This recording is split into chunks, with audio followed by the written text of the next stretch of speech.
Good morning, good afternoon, good evening, good day, global citizens in higher education. I am Cynthia Jackson Hammond, President of the Council for Higher Education Accreditation, known as CHIA. CHIA is a non-governmental organization that provides recognition to both United States and international accreditation organizations. We are so happy to have with us over 200 participants representing over 30 countries on this one of a series of webinars. The scope of the webinars are of interest to all national and international members of higher education. Today's webinar focuses on an innovative initiative called the Global Convention. Taken from the UNESCO website, it states, the Global Convention establishes universal principles for fair, transparent, and non-discriminatory recognition of higher education qualifications and qualifications giving access to higher education and offering avenues for further study and employment. With provisions on non-traditional learning models, the Global Convention also facilitates the recognition of qualifications, prior learning, and study periods earned remotely. In addition, it promotes the recognition of refugees, the qualifications that they have earned, even in cases where documentary evidence is lacking. Our presenters are distinguished world leaders with expertise and experience on this topic. I am so pleased to present to you Peter Wells, UNESCO's Head of Education for Southern Africa. Peter, take it.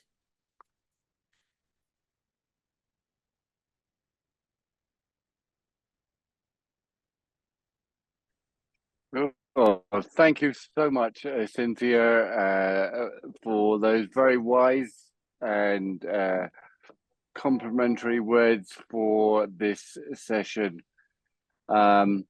I was involved with the Global Convention originally, but this has been led by many of my colleagues from UNESCO, and it's become a really expanded globally now, and I'm very pleased, therefore, to have my colleague Vanya from UNESCO on board, and also to welcome colleagues who around the world from our various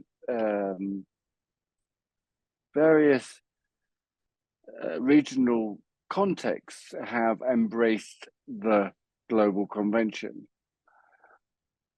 This is not a directly a UNESCO experience. It is definitely something that really speaks to mobility, recognition, and higher education communities around the world. So thank you so much, Cynthia, for those kind words of introduction. We don't have much time, so I would like to first now invite the secretary to the convention, my colleague Vanya, to give maybe an overview of where we are with the Global Convention before we move on to some perspectives from around the world, from the various different regions. And then we will open the floor to discussions. But for colleagues joining online or participants online, please, our colleague Ashley Corley from CHIA, but I will also be monitoring the chat function. So if you have questions, comments, reflections, please also put those in the chat function so that we can come back to those when we've heard from all of our original perspectives. But first, the global perspective. Vanya, are you there? Would you like to share with us your perspectives? Over. Thank you, Peter. Just one moment, I will just share my slides. Good morning, good afternoon, and thank you very much for inviting me to be part of this webinar. I'm very happy to see many familiar faces, many people who have been involved in the development of the convention and its implementation, starting with Peter, who is the real mastermind behind this treaty, but also Andreas, Gonzalo, and Joanna. So I'll start with a general picture of the higher education landscape, just to give you an idea as to why this convention is so important. So today, according to the UNESCO Institute for Statistics, we have 256 million students enrolled in universities. And this number has more than doubled, actually almost tripled over the last 2 decades.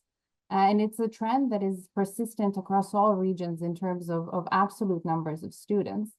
But what we do see is that with a global enrollment ratio of 42%, there are stark differences. So ranging from 9% in sub-Saharan Africa to over 80% in Europe and North America. And student mobility has also substantially grown. We have 6.4 million internationally mobile students today, which is more than triple to what we had 20 years ago, and this number is expected to grow even more. Not surprisingly, Europe and North America is the region with the highest amount of inbound mobility, while Asia Pacific is the least sending region. And on this slide, I'm sorry, it's a little bit blurry. You can see really a breakdown of the sub-regions based on the data of the UNESCO Institute for Statistics. And so that brings us with growing enrollment, growing mobility, but also many changes in higher education and the proliferation of higher education institutions to the importance of the conventions. We have the Global Convention at UNESCO, but also 5 regional recognition conventions, which have been updated at various stages over the last 25 years. And the Global Convention and the regional conventions are implemented in complementarity. In fact, the Global Convention builds on the regionals. So while a regional convention, like, for example, the Addis Convention for Africa, caters to everything that is mobility recognition and inter-university cooperation within a region, the Global Convention really promotes this between regions. And there's no prerequisite for a country to ratify one before the other. In fact, UNESCO encourages governments to submit both the regional and the Global Convention for ratification at the same time. Coming to just very briefly on the background and current developments of the Global Convention. So it was adopted in 2019 and entered into force just under 4 years later in 2023. And as Cynthia said in the beginning, the Global Convention establishes universal principles for the fair, transparent, and non-discriminatory recognition of qualifications. It's open to UNESCO member states, 194 today, and the Holy See. And in the current work plan that we have, which was adopted by the Intergovernmental Conference of States Parties, which is the main governing body of the Global Convention, we are focusing on developing operational guidelines, which is like an explanatory text of the Global Convention and its various provisions. Sorry, my slides are going faster than me. Subsidiary text on the relationship between the Global Convention and the regionals. Research with a focus on the recognition of refugee qualifications and quality assurance, capacity development, and advocacy. And on the slide, you can see that it's very colorful. We have 30 states parties, but we also have 3 countries that will be depositing their instruments of ratification with UNESCO in the coming days. So we have South Africa, New Zealand, and Ecuador. Another 30 or so countries are in advanced stages of the process, with Canada having completed its domestic procedures just a few days ago. And you can see there are many major players in the field of education, and together these states parties account for about 25% of the world's internationally mobile students, so of the 6.4 million. And most are also states parties to one or more regional recognition conventions. So when it comes to the objectives and the principles of the Global Convention, just very briefly, of course, the aim is to facilitate mobility through international cooperation. And the convention provides an inclusive framework for fair recognition, fair, transparent, and non-discriminatory recognition. It doesn't entail automatic recognition. It doesn't specify how qualifications need to be recognized. It provides a framework and respects domestic laws and institutional autonomy. So the two overarching principles are timely and affordable assessment and the rights of individuals to have their qualifications assessed. And by ratifying the Global Convention, countries commit to recognizing qualifications giving access to higher education qualifications, partial studies and prior learning. And what is quite innovative is that it also addresses non-traditional learning modes, unlike the regional conventions, of course, as it is a child of its time, adopted just a few years ago. So it has provisions on recognizing non-traditional learning modes like online or blended learning. And just like all regional conventions, it has a specific article on the recognition of qualifications for refugees and for displaced persons, even in cases where documentation is lacking or documentary evidence. Of course, all this holds true unless substantial differences can be shown, which is always a tricky matter in the recognition community. But the Global Convention goes one step further in trying to define what substantial differences could entail. Now, states parties also commit to providing information on their higher education systems, qualifications and quality assurance mechanisms, and to establish national information centers or implementation structures. The terminology varies from convention to convention. And as you are probably familiar, many of the UNESCO regions under the regional conventions have networks of regional information centers.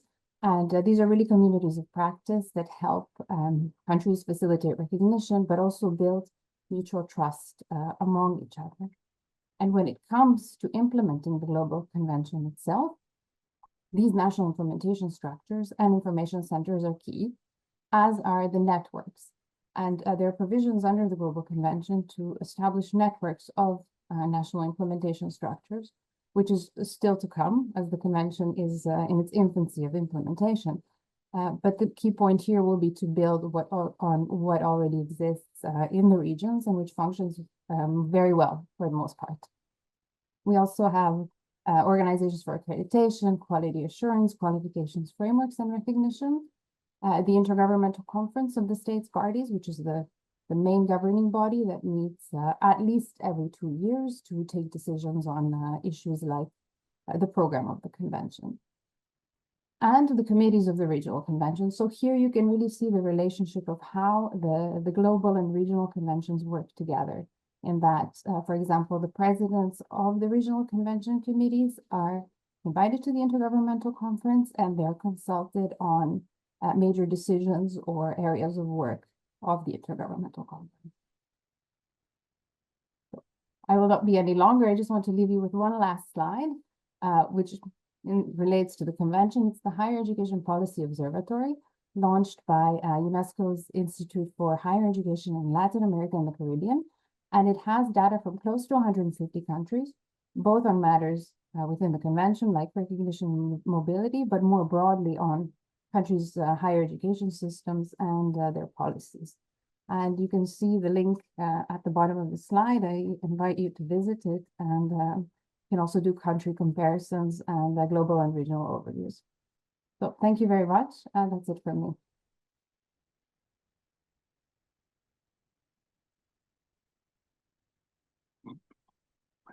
Thank you so much, Banya, for giving that overview of where we are with the Global Convention. Not only in terms of the states parties, but also what it really means in terms of implementation and also for the mobility and the recognition of qualifications. I think this is really important that people that we all understand what it really means at the heart of it, the heart of the convention. And you've explained that very well. So thank you so much for that. I'm conscious of time. I think now, Trudy, would you like to share your thoughts, your challenges from a South African perspective, which I know has been going on for a long time, and you have been the powerhouse behind it. But it would be really good, I think, for our listeners to hear from you on why South Africa considered this to be important for you. I know you're already, South Africa is already a state party to the Addis Convention. So why would you do this for global? Why did you do that? Over to you, Trudy. Okay, thank you, Peter. I hope you can hear me. I'm sitting here. I'm trying, you know, that I'm here from the most southern tip of Africa, and we have got our challenges when it comes to our technology. But I hope you can see my screen. Can you see the screen? I definitely can. I hope everybody else can too. Wonderful. Colleagues, good day, because it's morning, afternoon, night, and for a lot of our people, it's at the end of the working day, like ourselves. But it's for me such a privilege again to be invited to this presentation. And as Vanya said, we are almost there. We are almost going to be a party to this global convention. So I think the important thing that she has raised for us was that Addis and Global, you cannot really separate the two, although there are two separate conventions.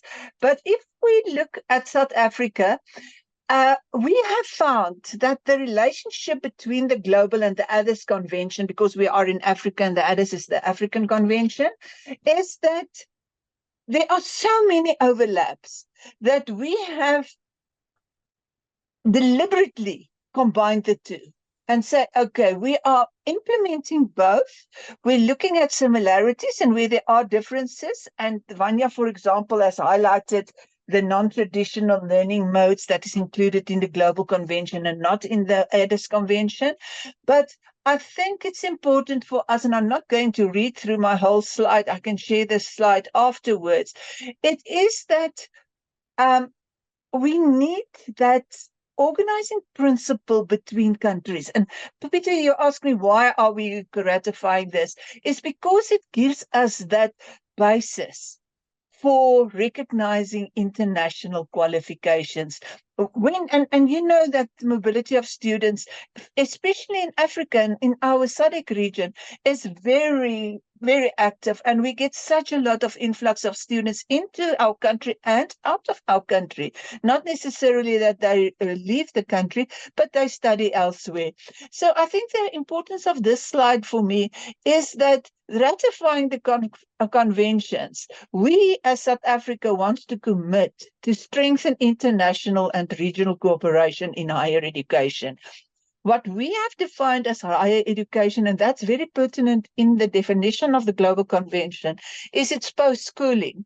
And for us, we call it's the post-school education and training system. But it's raising also the quality at home and worldwide, because we have got benchmarks now also. And that is for me very exciting, that we can really benchmark now our own qualifications against other qualifications and helping academic mobility and the recognition of qualifications for millions around the world. So if we look at the ratification process, and I'm not reading slides, I hate slides, is when we did the Addis Convention, I just want to show you that we have got very formal processes in the countries. And most of the countries do have that. So we went through legal processes, through consultation processes, through cabinet processes, parliamentary processes, through international processes up to the ratification, where we ratified this in 2019.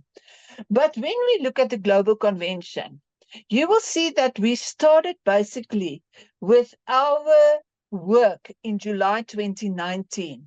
We held our first consultation, and that was before the adoption of the Global Convention, where South Africa had to make a decision, are we going to participate in the Global Convention? So our journey started there.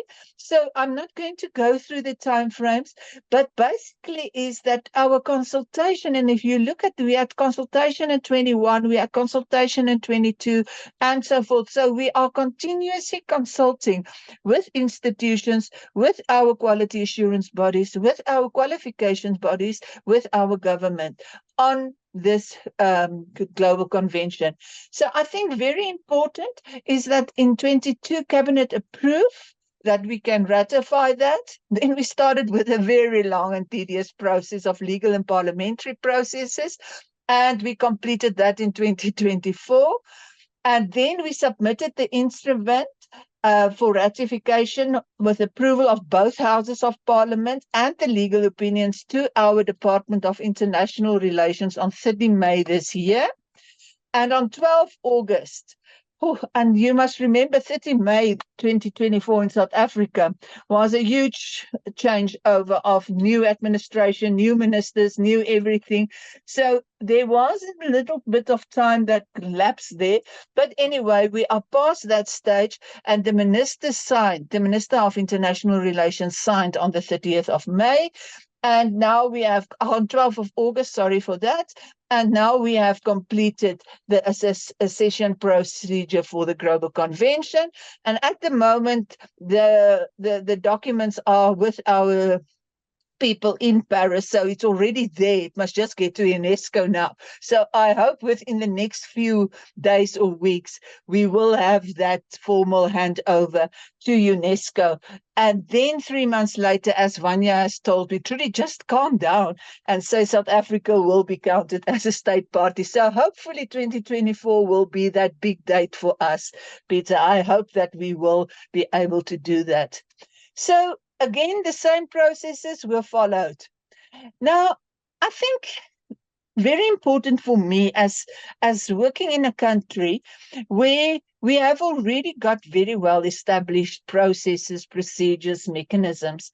We have gotten, and we try to quantify this or to outline that, is that the regional and global conventions for us is that big overarching umbrella that keeps people together and say we can recognize, and we are committed as South Africa to recognize qualifications.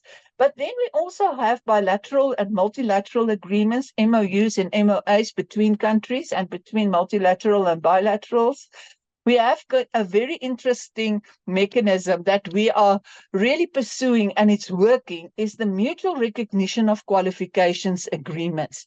We have already signed several of them, and sadly not one with Africa, but we are in the process now with 2 African countries, is that we take 2 countries and we say South Africa, and I will use, for example, the one that we're currently working on is with Cuba. We literally take the 2 qualifications frameworks or structures, and we're not looking at equivalence, but we're looking at parity of esteem. And we literally compare every qualification in the one country with the qualification in the other country. And then we take that agreement and sign that and say, when somebody from a country like Cuba is coming to South Africa with XYZ qualification, it will be recognized as an international foreign qualification at this level of our NQF. And then we also have institutional agreements. We have got this document that we compiled that says the recognition of international qualification agreements to conceptualize that for us. But excitingly, at the moment, we are working with BRICS, and the BRICS declaration has got the mutual recognition of qualifications. And you know the 5 the big five. Yeah, there was the 5 BRICS countries, are now several others. So it expanded from the first of this year. A lot of more. There's lots of more countries now in the BRICS group, and we have brought that into BRICS too, and then also into the G20, because South Africa is the G20 chair, and you can imagine I would push that in, and I did push that into the agenda of also G20. So how do we implementing it? And I'm almost done. Is we have done an implementation report of the Addis Convention last year, but it was a non-official report because nobody asked us for this report, but we did just looking at the Addis Convention and looking at its implementation, where we are and where we still need to work on. So this report was compiled. And now just to end to say what we are doing is we are taking every article in both of the conventions. Look at them. Oh, these 2 articles are saying the same thing. And then we develop an implementation strategy for that specific article. And where there are no comparison or not comparisons, we anyway do it for whichever convention we are looking at. So I'm just going to say South Africa has got a very structured National Qualifications Act that we are busy amending at the moment. We've got a strong national qualifications framework where you will see that our levels 1 to 4 is our schooling, but it has also got a strand for vocational and also adult education at the levels 1, 2, 3, 4, and that we call our general and further education qualifications sub-framework, and it is managed by a quality council called Umalusi.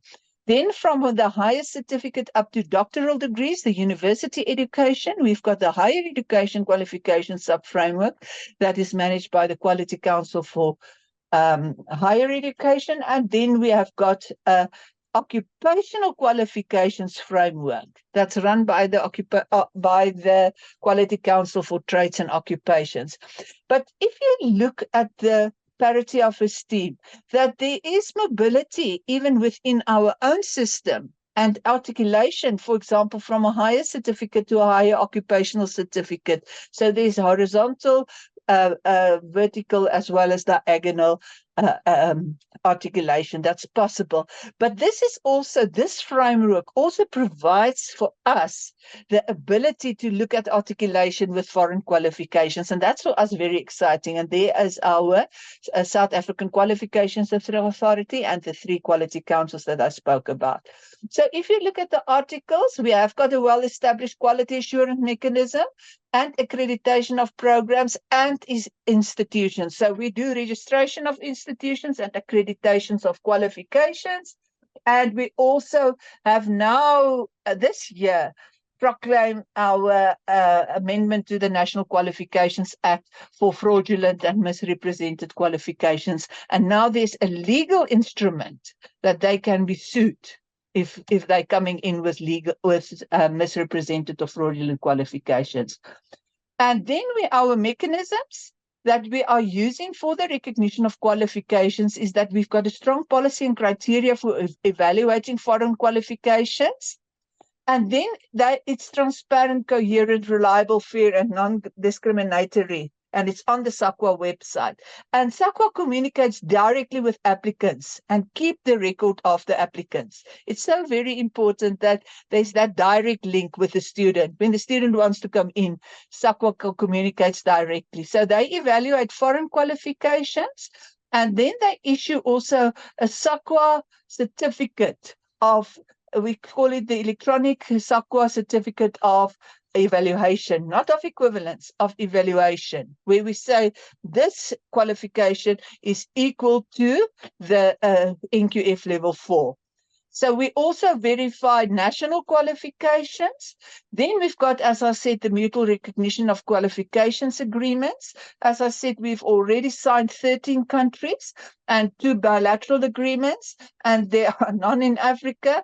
And we're using now others, and I think we've got at the moment 5 more that are in the pipeline. And then I think for the global convention is very important. We also got a process. It's already in the pilot process. It was piloted in 2020. and then COVID hits us. But now it is quite active, where we do the recognition of qualifications for refugees and asylum seekers. So there is already a formalized process in South Africa to recognize those qualifications. And if there is a need for us to talk more about that, we can share with you that information. And then also that our information is available on every website of the Department of Basic Education, because Department of Higher Education and Training looks at post-school education and training, and the Department of Basic Education look at schooling education. Okay, so yes, and then the rest, and I'm not going to go through this. We have established the coordination committee. We are busy developing the implementation plan. We are represented on the Addis Convention Committee, and hopefully we will be participating if that thing lands at UNESCO after 3 months, Vanya. And what's for us very important is all these activities are funded through government funds. So we are not looking at donor funds. We are not looking at, and that I think is one of the learnings, Peter and Vanya, is that if a country is not willing to commit significant funds into the recognition of international qualifications, this cannot happen. It doesn't happen automatically. There must be structures, there must be funding, there must be processes, and there must be a legitimate process structure that people believe in. There must be legitimacy in the processes. Okay, the obligations I'm not going to go through, and now the way forward. As I said, the department is currently the implementation. The higher education one is the implementation agency for both the Addis and the Global Convention, and I'm the contact person. So we have established already our coordination structure for the Addis Convention, and as soon as we are through the processes, we will use that same structure for the Global Convention. We are still reviewing the NQF Act. We like amending acts. And now we are compiling an implementation plan. And I want to say, it's so important. We analyze the articles of the Addis Convention, and we analyze the articles of the Global Convention, and we brought it together into one implementation plan. And the draft communication and visibility plan, because we realize that there's a lot of misconception. For example, we got from one of our countries in Africa a student who insists that he can study in South Africa because we signed the Addis Convention. And that is not what the Addis Convention or the Global Convention is about. So it's so important that people and even the public understands what the conventions are for. Then again, we go through consultation processes. We will finalize the plans. The minister will approve them. And then we will, where the implementation structures are not there, we will establish that. And very important, monitoring, implementation, and report to UNESCO. So colleagues and friends, and I can almost say family, thank you for this opportunity. It's for me a very exciting process, but it's also nice to know that what we are doing is working. And we have got, I can't tell you how many evaluations we are doing monthly, daily, on evaluation of foreign qualifications. And we welcome students, we welcome lecturers, we welcome, and you know what's also important, we also use this mechanism for people that are applying for work visas. So I think it's very integrated in our international policy. Thanks, Peter, thanks, Vanya, and thanks for the opportunity. Thank you so much, Trudy. That was very enlightening what you've talked about. One of the things that I think one takeaway for me is that from what you said is that mutual recognition of qualifications is not what the conventions are about. So you can have many MOUs between universities, University X with University Y. That is nothing to do with the conventions. But I really thank you so much for your very heartfelt and very good presentation that explained to the audience why you went through the process of the Addis and the Global Convention, and for what reasons. I'm conscious of the time. We may be maybe a little bit behind here, so I think now I'm not sure. So thank you again, Trudy. Have we got Gonzalo from the Latin American? I don't have the program in front of me, but Gonzalo, would you maybe you could take the floor and talk about it from your perspective, your regional perspective. Yeah, thank you very much, Peter. Thank you. Good morning, evening, and night for everyone here. Thank you for this opportunity. I will speak from the Latin American and the Caribbean perspective. I want to thank Chia and Peter for the invitation. I will share with you some summary of our roadmap and I will share with some milestones that we achieved during our 2 years of life. We ratified, we signed, the Buenos Aires Convention in 2019, but finally enters into force in 2021 in Colonia, Uruguay, and then our second committee was in Havana, Cuba, last February. I want to share with you some perspective. Today, I'm the president of the committee of the Buenos Aires Recognition Convention, and I want to share with you that I stand before with a profound sense of purpose and determination. I'm honored to address you all significant progress and achievement in our collective effort, advancing in higher education in Latin America and the Caribbean, a diverse region, not really well-known region, and with a strong commitment with the higher education sector.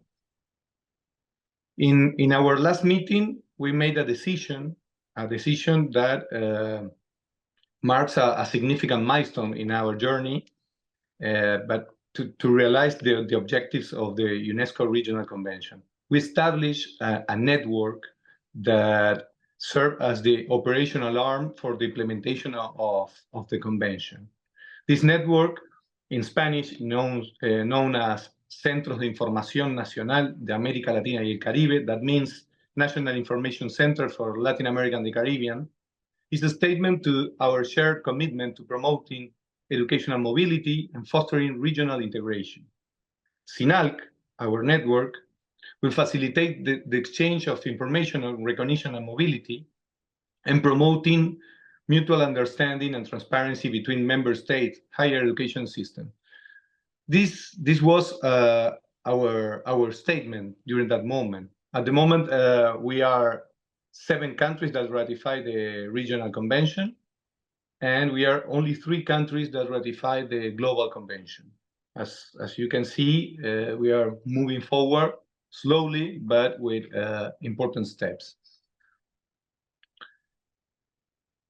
In addition to establishing this network, our convention saw the launch of 2 publications that underscore our commitment to enhance recognition process and promoting educational mobility in the region.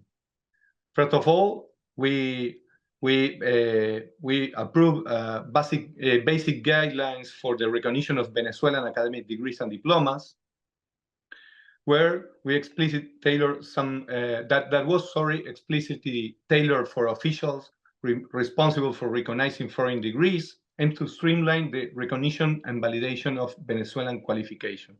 As you may know, Venezuela is in a crisis moment, not only in the political side, but also in the economic side.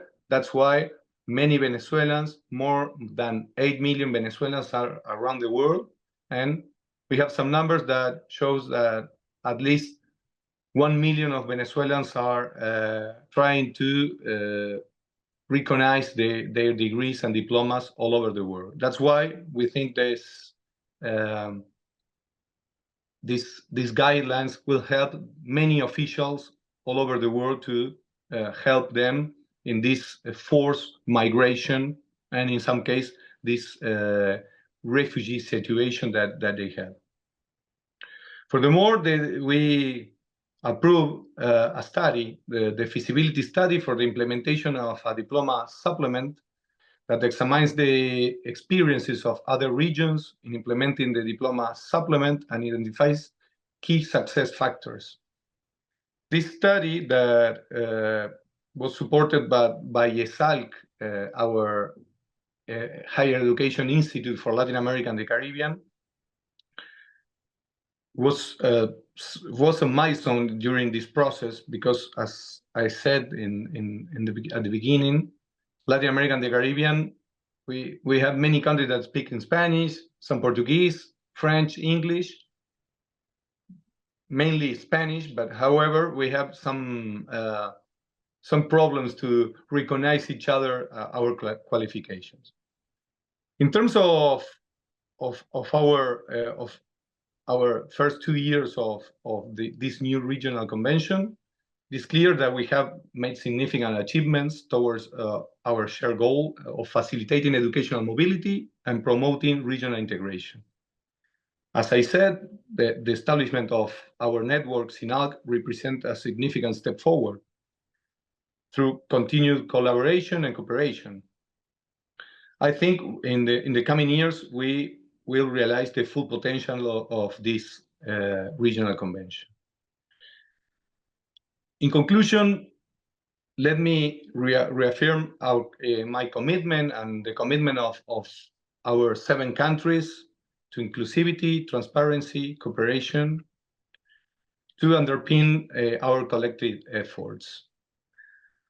Thank you for this opportunity to share these 2 years of interesting roadmap. We're still navigating during some discussion. In the last month, we were visiting some officials all over Latin America, trying to push and to have more countries ratifying the regional and the global convention, and we're still working on that. Thank you very much. Open to every question that you need. Thank you, Peter.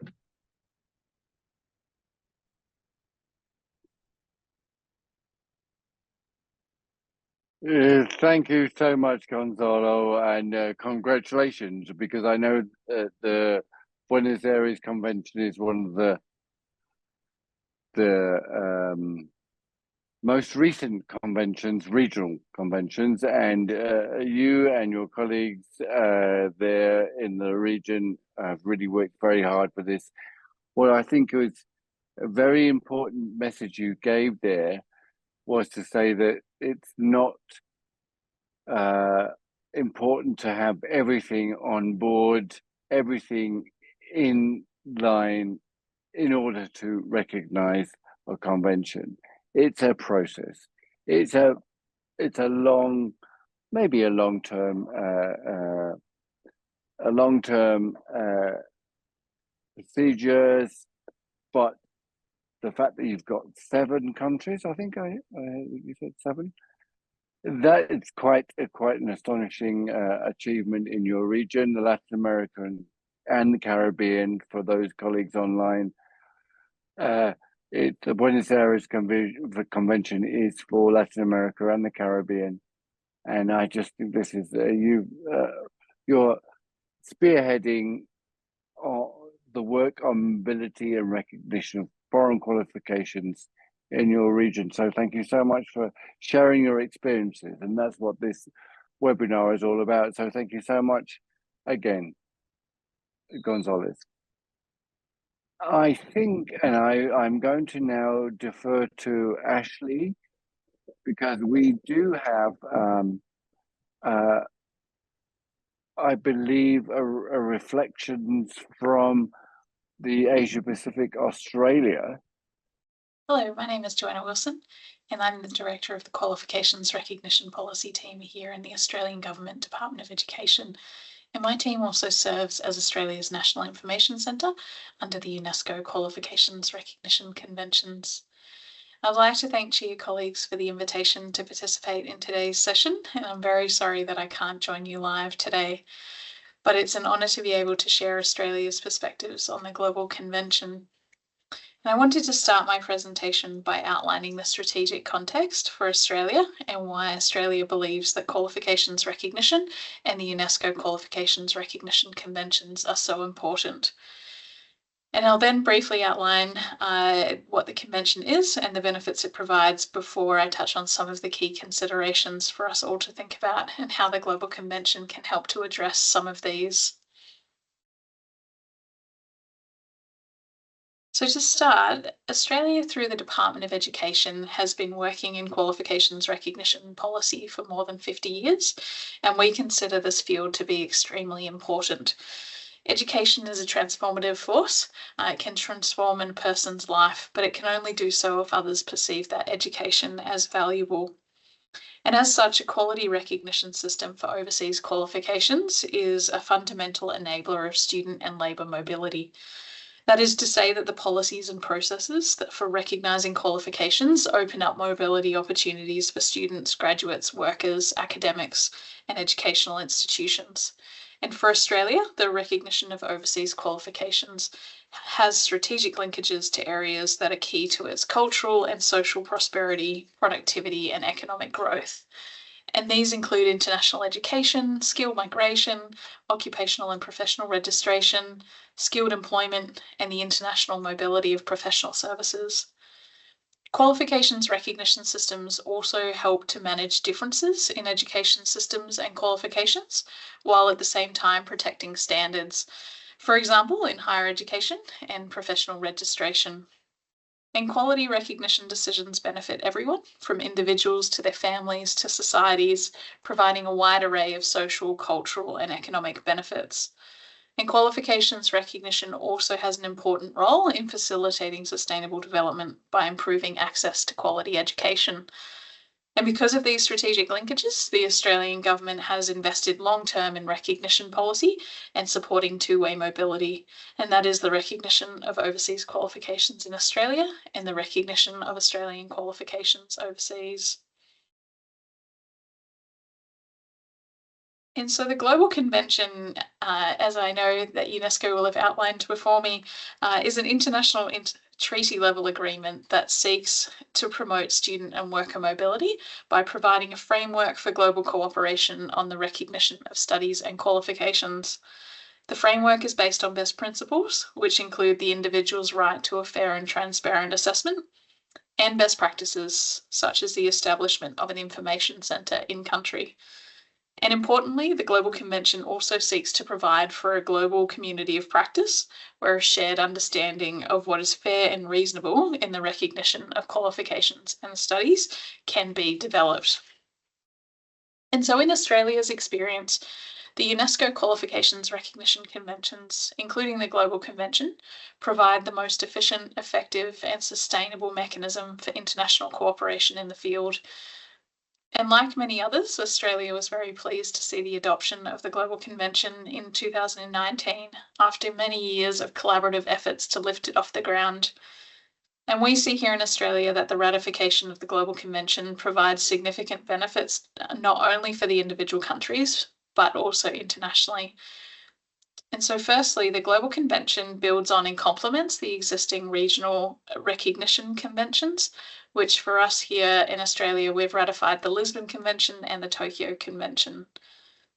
And the Global Convention does not seek to duplicate or to replace these conventions, and these regional conventions continue to play an important role in facilitating intra-regional mobility.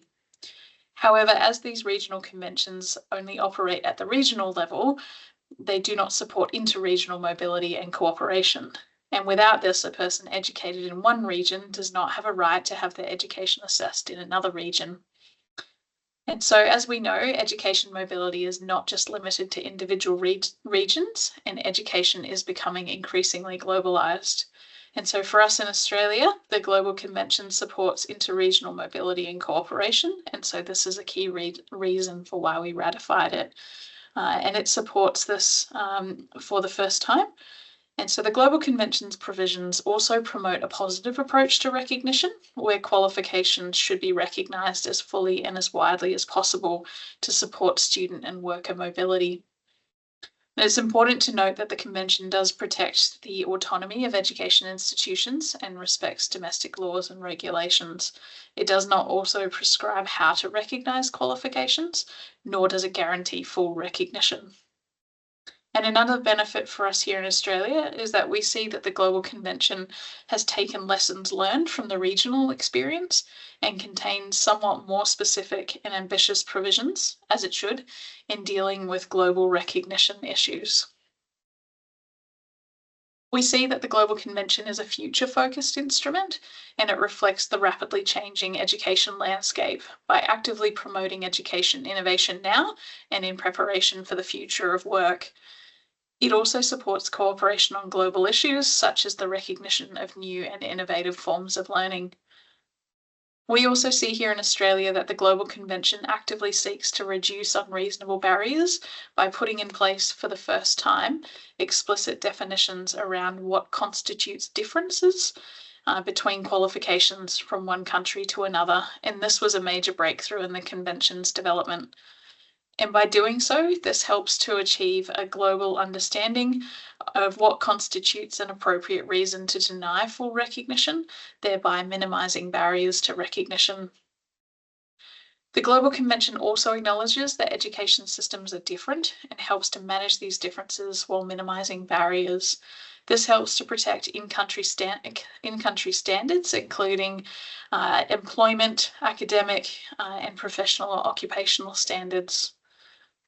The Global Convention also promotes the transparency of education, quality assurance and qualifications and recognition systems, which is an important part of instilling confidence in overseas qualifications. Participation in the Global Convention also supports countries to build greater flexibility and resilience in their education systems. It enables countries to cooperate with one another to support their own education system development, promoting social well-being and economic growth, and helping to support opportunities and create new opportunities for providers, students, and graduates. And these include greater access to higher education and greater two-way mobility. So to finish up, I just wanted to highlight some of the key challenges that we're currently facing in the recognition field and how we in Australia feel that the Global Convention can help to address these. So qualifications recognition systems around the world vary greatly, from developmental to very mature, and approaches to assessing qualifications also vary, which can sometimes create barriers to recognition and therefore mobility. So having greater transparency of recognition systems and working towards more flexible approaches and greater global cooperation would certainly be more conducive to better managing mobility flows. And so here in Australia, we see that the Global Convention is a key mechanism through which we can fulfill this goal. And this is because the Global Convention encourages the adoption of best principles and practices in qualifications recognition, which promotes increased understanding and transparency of systems and qualifications and helps to build trust. The Global Convention also expands our vibrant regional networks into a global working network where we can know who to contact if we need to get more information to make more informed recognition decisions. This in turn will help to ensure qualifications are recognised as fully, widely, and consistently as possible. And while there's strong engagement through the regional conventions, cooperation at the global level is needed to better support international student and worker mobility, both inbound and outbound, physical and virtual. And students and graduates need assurance that their studies will be fairly recognised wherever they're from and wherever they're going. And this is particularly important with the increasing uptake worldwide of non-traditional learning modes. And so as such, we see that the Global Convention will also help to address barriers to mobility and help to secure recognition of a country's qualifications, both within and beyond their region. And this will help to ensure that the economic, cultural, social, transformational benefits that education brings can be fully realised. Thank you very much. I, of course, want to thank Joanna on behalf of everybody, even though she is not online, but this she prepared that presentation recorded video. But I think she has touched on something there that's very, very important, and it's all about information, about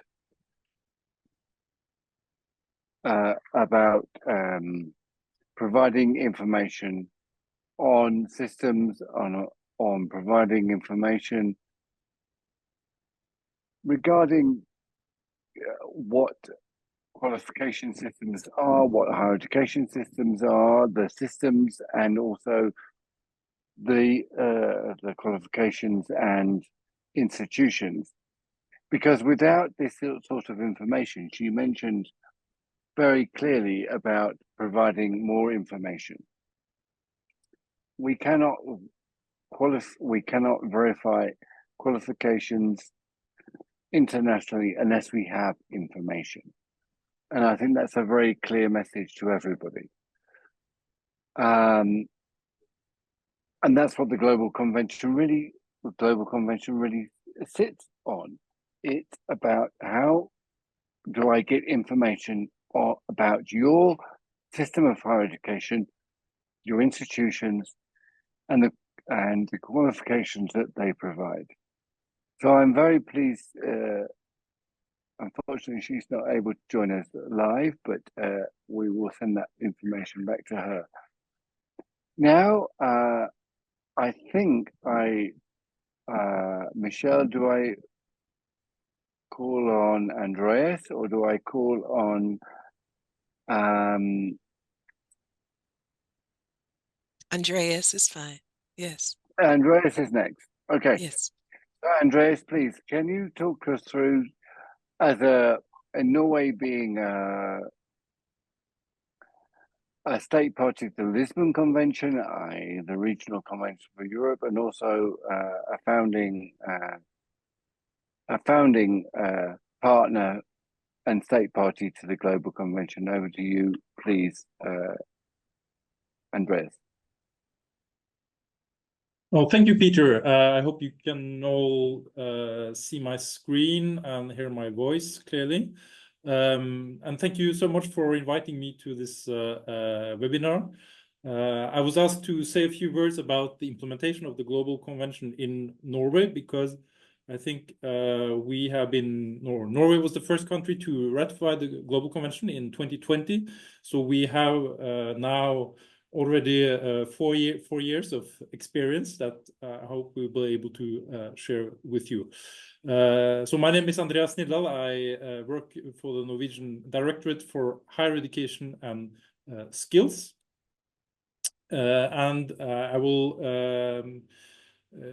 say a few words about our role in the higher education landscape in Norway, and also our role within the implementation of the Global Convention. And then I will go a bit more into depth on the approaches we use to recognize partial studies, prior learning, and refugees' qualifications in conformity with the Global Convention Articles 6 and 7. So first of all, the Directorate for Higher Education and Skills is the executive agency for higher education and TVET, and also skills policy under the Ministry of Higher Education and Research of Norway. We are also the National Information Center for the Lisbon Convention and also for the Global Convention. But we are not only a National Information Center, we also make decisions on recognition. And we are case handlers for applications for recognition in Norway. More specifically for foreign higher education qualifications, foreign TVET or VET qualifications, and also for teacher qualifications. And we support higher education institutions with evaluating entry qualifications for admission purposes through the Norwegian universities and colleges admission services. So I'm not going to go through the entire chart here, but it's just to illustrate that our responsibilities are quite a large chunk of the responsibilities of the directorate. Just to give you an idea of the recognition landscape in Norway, where the different recognition bodies' responsibilities are divided according to the purpose of recognition. So if you are applying for recognition in order to apply for further studies or admission to university, well, then your admission or recognition application will be handled by the higher education institutions. But if you are going to apply for recognition for work purposes, well, then you would typically apply for recognition by the Directorate for Higher Education and Skills. And then we also have some other recognition bodies related to professional qualifications, and also certain professions have special requirements. I won't go further into this. I would just distinguish between the kind of recognition of higher education qualifications done by the higher education institutions versus the general academic recognition that we as a directorate perform. But the main point here is whether recognition is for work purposes or for further studies or for degree equivalency, well, all assessments and recognition decisions must comply with the Lisbon Recognition Convention and the Global Recognition Convention.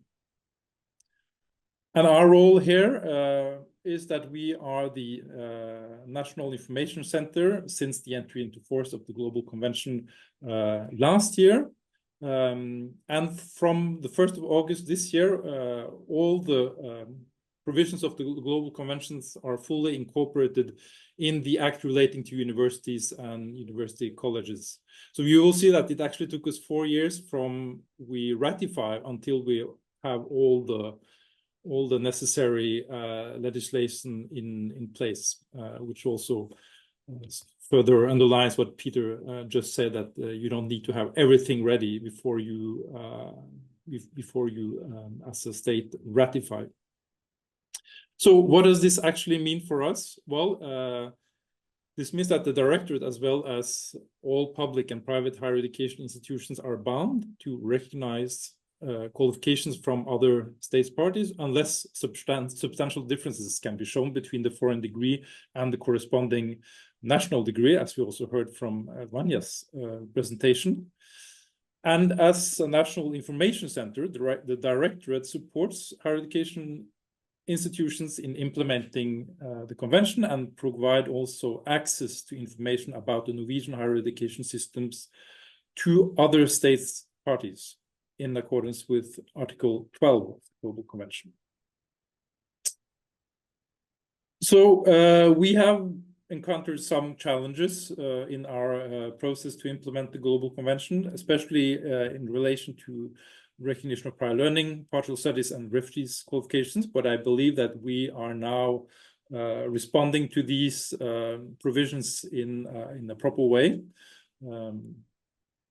Just to reiterate the Article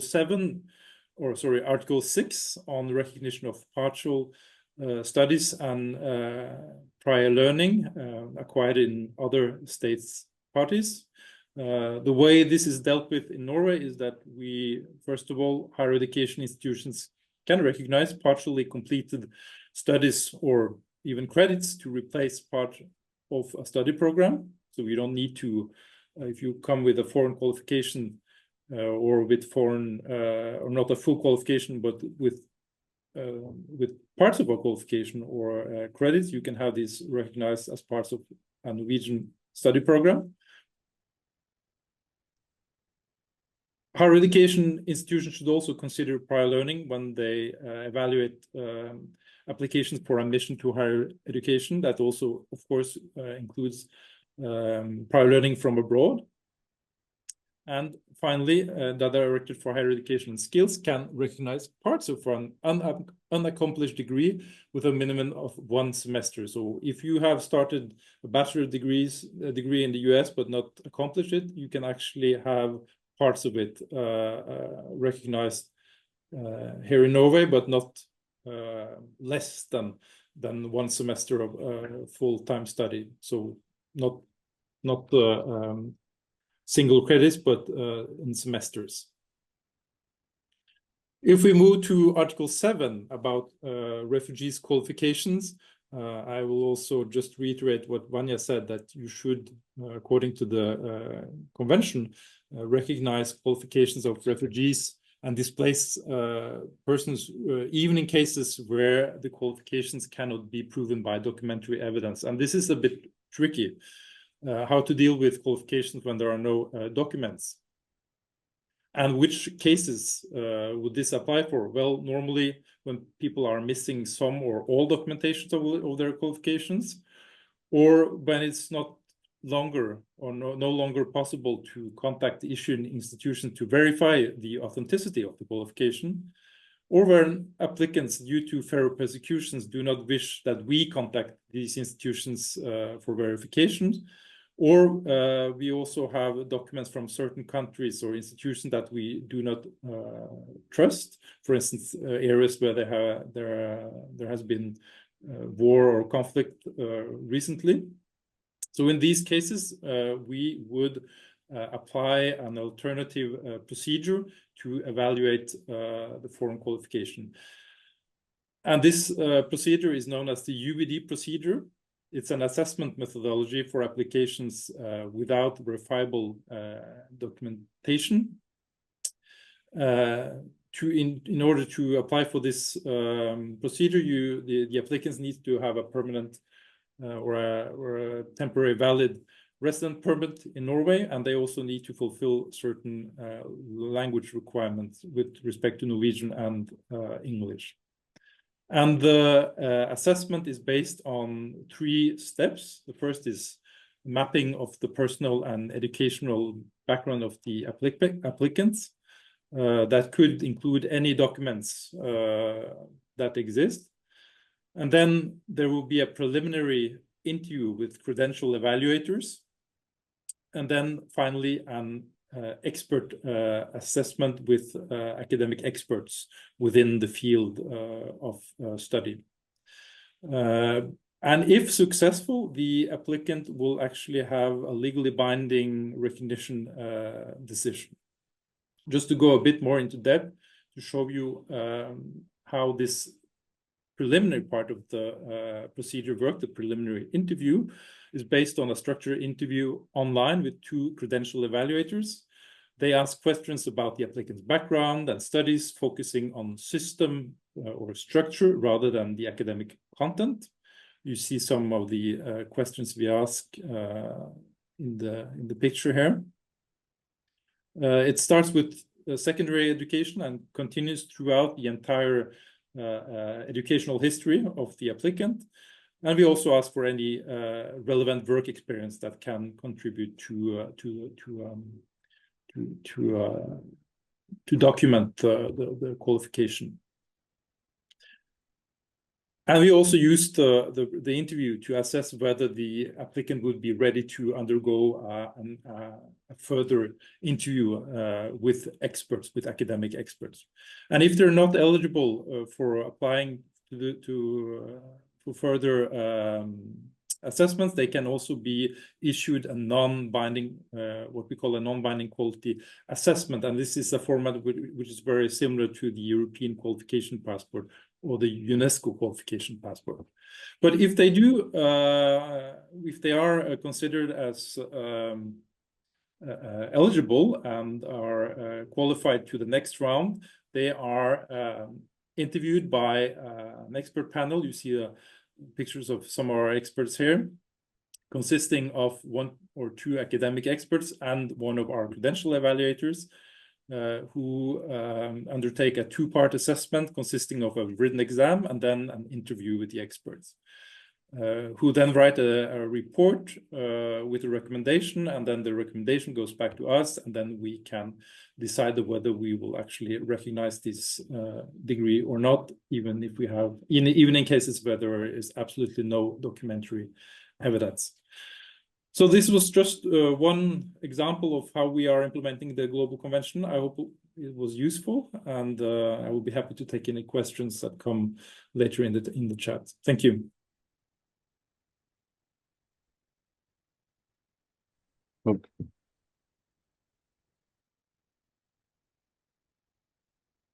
Thank you so much, Andreas. It was very interesting to hear from the side of implementation of the Global Convention from the Norwegian side.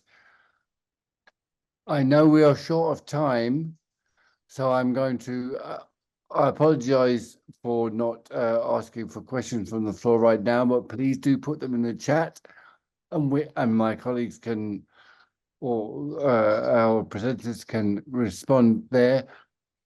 I think now it's really time, since we are working with, we are here with Chia.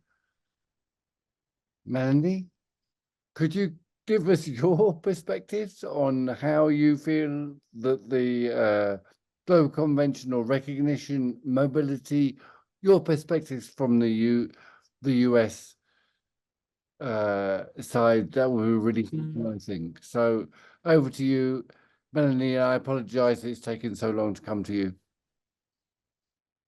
That's all right. Thank you, Peter. I'm Melanie Gottlieb. I am the Executive Director of ACRO, which is the American Association of Collegiate Registrars and Admission Officers. For those who don't know us, ACRO is one of the oldest higher education associations, established in 1910. We represent more than 2,300 educational institutions and serve more than 1,500 individual members who do the work of facilitating mobility of learning as learners move into, through, and across educational pathways toward equity of opportunity and to achieve the economic and social mobility that education promises in a global society. The individuals on our institutional rosters generally include those who manage admissions and enrollment management, academic records and curriculum, transfer and international evaluation, and placement, retention, and graduation. Because the U.S. lacks a central authority over higher education, education associations like ACRO serve an important role to highlight best practices, develop voluntary guidance, and to provide education and professional development for those practitioners who provide the infrastructure that make learning happen. In many ways, organizations like ACRO help institutions to implement programs that support learner success and plan for the future as they serve their individual educational missions. While we're mainly a U.S. organization, we've been engaged internationally for nearly 75 years, engaging in education system research to support institution decision-making in admissions and placement of what is now more than 1 million international students on our campuses here in the U.S. Our ACRO Edge database, which houses descriptions of more than 200 education systems around the world, is used by nearly 1,000 institutions to determine admissions and transfer credit, as well as by USCIS to make determinations on work-related visas. We engage also with the ENIC-NERC network to ensure that we stay engaged in the global conversations in this space. Nearly 12 years ago, we joined with CSSD from China, DUO, the Netherlands, the National Student Clearinghouse here in the US, and SAQA in South Africa, along with the University of Melbourne in Australia, to form the Groningen Declaration Network, or GDN, an organization that's dedicated to the realization of a secure, accessible digital learner mobility ecosystem that will allow a learner to share their digital, authenticated, valid record of learning with whomever they want, whenever they want, and from wherever they are. Over the past decade, I've witnessed the success of numerous projects like MyEquals in Australia and New Zealand, Mesoteep in Canada, and multiple other projects related to the work of the GDN that relate directly to the mobility conversations that are happening at the convention. If you're interested in that, I invite you to join us in San Diego this October or in Oslo in October 2025 to see the momentum that we've garnered for yourself. Since the U.S. participation in UNESCO has been inconsistent, and due to the political realities of the decentralized way that we conduct education in the U.S., we are unlikely to engage in a meaningful way in this dialogue as a nation from a governmental perspective. ACRO has been very lucky to have been invited, along with a handful of other organizations, to be observers in the Global Convention on Recognition process. This means that ACRO has been engaged with the themes since the Lisbon Convention. We've been engaging directly with the convention with an eye towards how can the U.S. participate meaningfully in this global movement. It is a political process, but it is really one that's informed by global social phenomenon. Due to our system, and I use that word loosely, our Department of Education, which serves more of a funding and civil rights mission as opposed to a ministry mission, doesn't have the authority to participate in a meaningful way. Recognition policies pertaining to the articles in the convention are determined primarily in the U.S. by institutions, with some state-level legislative requirements and then voluntary guidance from associations like ACRO. But the fact is that the social and political factors that have informed the Lisbon Convention, the Bologna process, and ultimately the Global Convention are absolutely aligned with social and political conversations that are challenging higher education in the U.S. The right to have qualifications assessed for future education and employment, affordable, transparent, fair, and timely recognition processes, an emphasis on equitable access to higher education as a public good and a means to economic and social mobility and opportunity, recognition provided by competent authorities who use accurate information, recognition decisions made with respect to the diversity of education, of systems and learning opportunities available to learners today, mechanisms for the appeal of recognition decisions. All of these are themes that are very actively in discussion in the U.S. public, and that discussion impacts higher education. Because of our work in comparative education research and facilitating credential evaluation, in 2021, we launched our first effort to motivate U.S. higher education in the direction of the Global Convention on Recognition by publishing our institutional readiness assessment. Directed at credential evaluation professionals at higher ed institutions, this assessment tests institutional policy and practice against the principles described in the convention.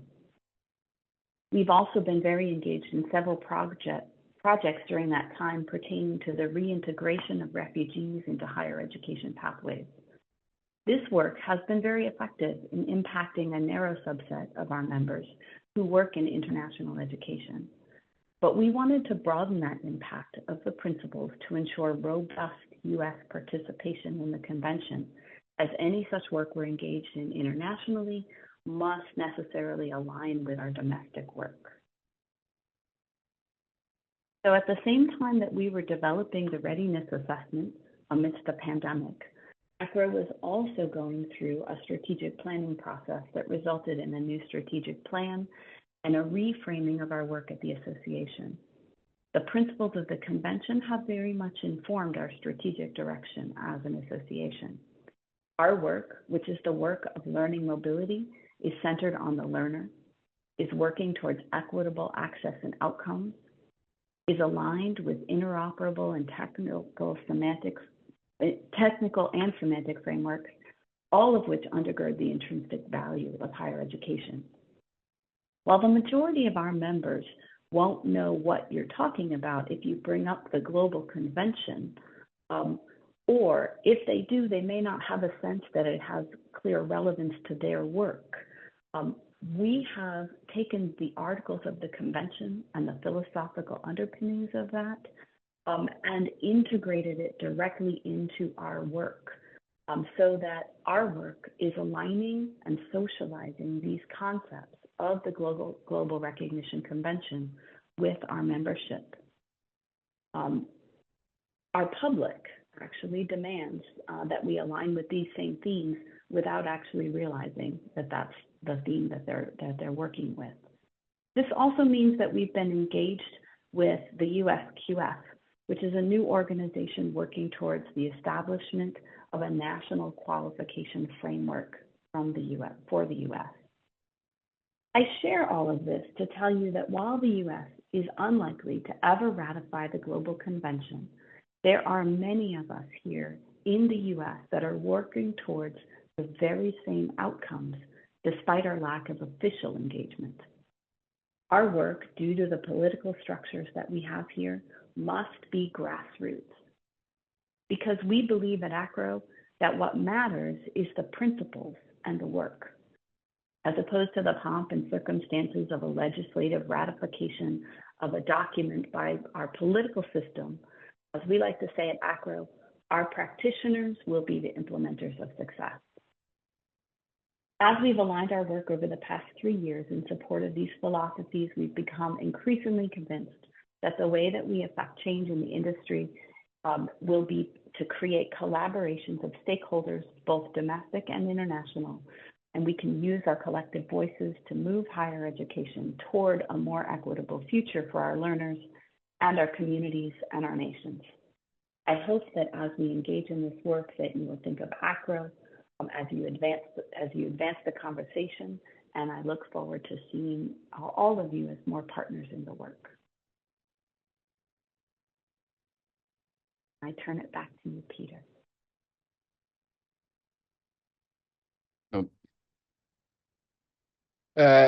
Thank you so much, Melanie, for that very honest and real interpretation of the Global Convention and what it really means to everybody. And I think you've hit upon something that which is very true. So I think, my opinion, and I will open it to the floor to my colleagues, that actually, whether or not people or member states, countries are implementing the Global Convention or the regional conventions, be it Lisbon, be it Buenos Aires Convention, be it Addis Convention, Tokyo Convention, that actually what you've just said is so true, that we are all trying to recognize foreign qualifications to enable intercultural and mobility of students, learners, teachers, academics around the world. Yes, we would like countries to sign up to their regional conventions and the Global Convention, but I think this is really happening anyway. So I would like to thank you very much for your candid views and providing us with an American or for the US perspective on how we can all work together and we can all make sure that we are recognizing foreign qualifications without with transparency and with opportunities to make sure that students, faculty, teachers, learners can move around globally with the Global Convention, but also the regional conventions. So I'd like to thank you. Michelle, I don't know if you're there, but I think we've run out of time. We've just gone over 2 minutes. But allow me at least to say thank you to all of the speakers today. We haven't had time to talk to some of the comments that we've received, but I would like to thank Trudy, Andreas, of course, Ashley, who's been behind the scenes, Gonzalo, Vanya, Melanie, you for organizing this, Chia, it's Michelle, it was you and President of Chia's initiative. I should also take the opportunity to thank Stamenka, who is there. I can see her name, but I can't see her face. Who also helped us very much to bring everybody together. There is Stamenka. Thank you, Stamenka, who I would say would be the godmother of the Global Convention. And so thank you, Stamenka, for everything you've done. And maybe I should then be passing it to you, Michelle, to thank everybody for this, what I consider to be a valuable conversation. Over to you, Michelle. Thank you so much, Peter. I echo all of your sentiments that you've shared.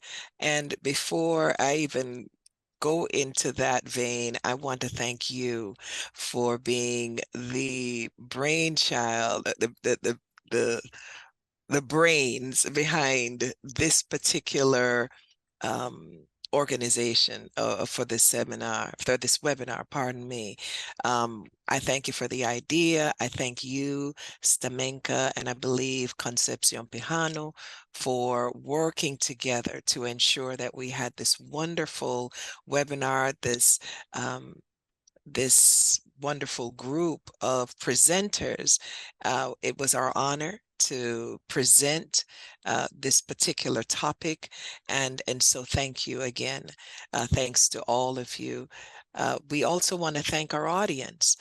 From what I understand, we've had over 200 registrants representing at least 30 countries last count. And I think at that time, the numbers were growing. Thank you all for tuning in. I know we're over just a little bit, but I thank you all for staying. I will point out that we are not ignoring your questions. I think we got a little bit excited about what we had to say, and so time ran over. That being said, we are going to do our very best to respond to each of your questions. In fact, if our speakers are so inclined, please feel free to go in the Q&A functionality and respond to the questions there. Otherwise, should we find that a question has not been answered, we'll do our best to make sure that we send you an email from the appropriate speaker. Thank you again for joining us with in attending the CHIA CIQG webinar series. It has been our honor to present this to you, and we look forward to seeing you at the next appointed time. Keep watching your emails, and we just are grateful that you are members, that you are participants, and that you are here.